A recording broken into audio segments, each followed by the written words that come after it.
Good morning. We're coming to the end of September, and this is where things are going to change drastically. So I'm going to quickly talk about this, point out how this is the article that's actually telling you that things are going to change drastically, show you another mortgage change, and an update on our population.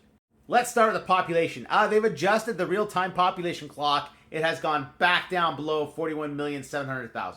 We were getting very close to 41,800,000. And with this adjustment, we're still close. But it'll take a little bit longer to get there. We're still on track to get to 42 million at some point in time this year. Check out these charts. This is the percentage of the population that is non-permanent residents. Look at that. And an update from Millennial Moron. Non-permanent residents. This is the 2019 StatsCan projection. This is reality. Now the government is playing it off like it's a mistake and people took advantage of them, etc., etc. Again, I want to remind you, this is not a mistake. This is exactly what was intended.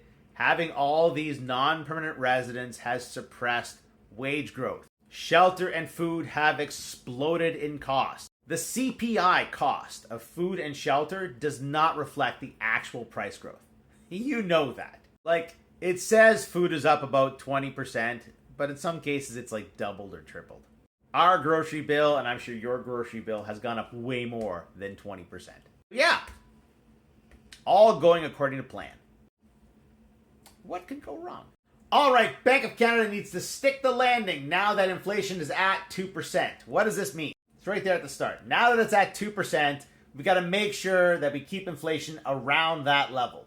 Will it be around 2% for the rest of the year? Oh, no.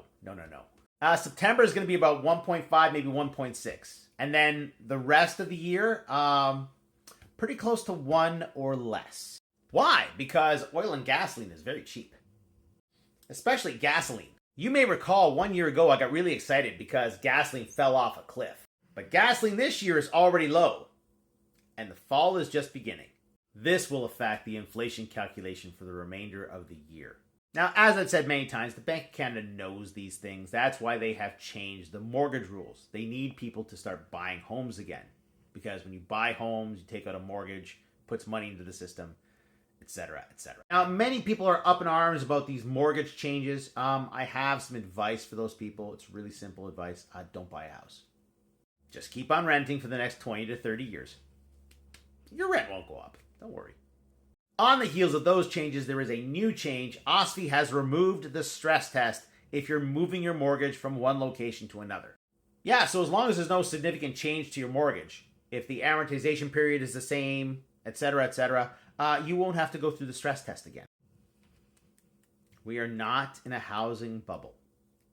And people over the next several months to a year will realize that we are not in a housing bubble. And there will be some disgruntled people.